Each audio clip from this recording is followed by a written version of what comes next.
Tuntunan Sabda Minggu 9 Oktober tahun 2022, hari Minggu biasa yang ke-28 dalam tahun C. Injil Lukas bab 17 ayat 11 sampai 19. Ayat emas ayat 19. Lalu ia berkata kepada orang itu, "Berdirilah dan pergilah, imanmu telah menyelamatkan engkau." Bapa, Ibu, saudara dan saudariku yang terkasih dalam Kristus, pada hari Minggu biasa yang ke-28 dalam tahun C ini, kita diingatkan bahwa kuasa Tuhan itu sungguh luar biasa. Ia menyelamatkan umatnya secara utuh sempurna. Tidak hanya sakit fisik dan sosial yang disembuhkannya, namun hidup yang penuh kebencian diubahnya menjadi penuh pujian kepada Allah. Allah membuat setiap umatnya menjadi baru melalui sakramen-sakramennya yang hidup penuh syukur dan pujian kepada Sang Penyelenggara hidup, yaitu Allah sendiri. Oleh karena itu, setiap pengikut Tuhan, setiap anak Allah dipanggil untuk selalu memuji Tuhan dan berterima kasih atas kasih-Nya yang tak terperikan. Ada 3 hal yang mau saya sampaikan lagi pada kesempatan ini untuk membantu kita memahami pesan dari sabda Tuhan hari ini. Yang pertama, memanggil Yesus. Saat melakukan perjalanan ke Bait Suci di Yerusalem, Yesus melakukan perjalanan melalui daerah Galilea dan Samaria. Yesus sedang dalam perjalanan untuk menderita sengsaranya untuk keselamatan semua orang dan bekerja untuk menyatukan dan membawa semua orang ke dalam kerajaannya. Penderita kusta adalah orang buangan atau orang najis yang terpaksa menjaga jarak karena penyakit menular.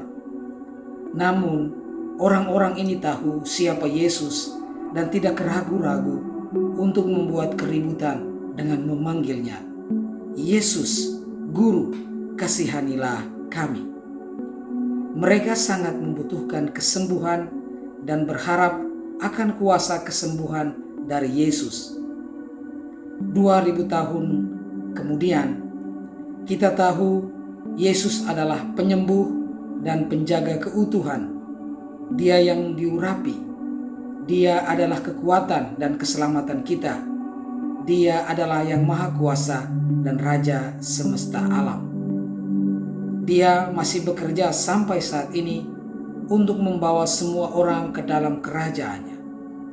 Karena itu, ketika kita menderita, kita hendaknya memanggil Yesus dan berseru kepadanya dengan penuh harapan seperti yang dilakukan para penderita kusta. "Yesus, Guru, kasihanilah kami." Yang kedua, mematuhi Sang Guru. Yesus mengarahkan para penderita kusta untuk pergilah, perlihatkanlah dirimu kepada imam-imam, karena para imam memiliki tanggung jawab untuk menyatakan penderita kusta bersih dan dapat kembali ke masyarakat.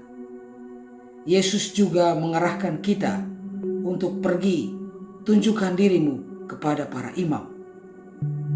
Di tangan para imam kita menerima sakramen pembaptisan yang memberi kita hidup baru sebagai anak-anak Allah, rekonsiliasi atau sakramen tobat yang menyembuhkan kita dari dosa-dosa kita, dan ekaristi yang membuat Yesus hadir bagi kita.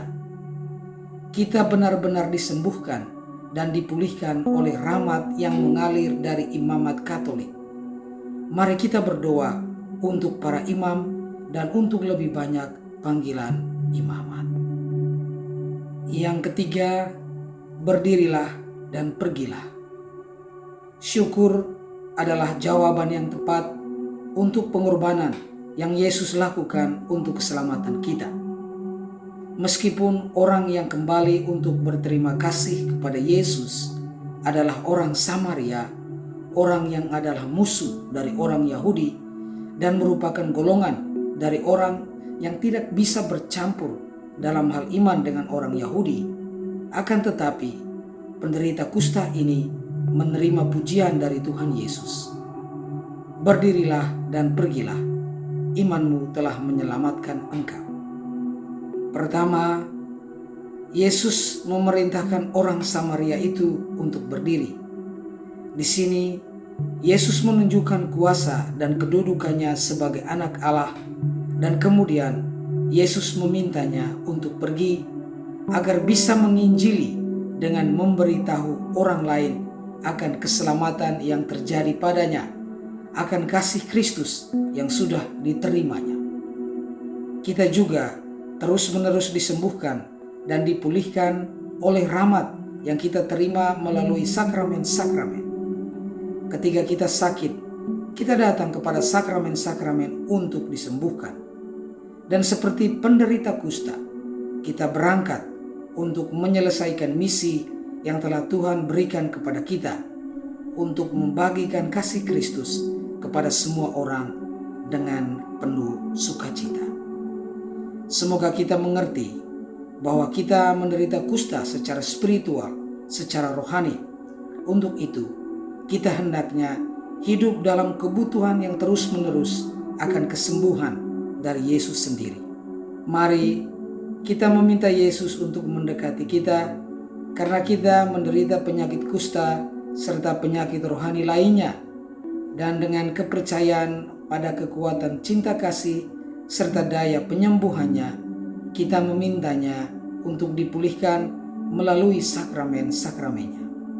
Shalom, salam damai sejahtera bagi kita semua, dan Tuhan memberkati.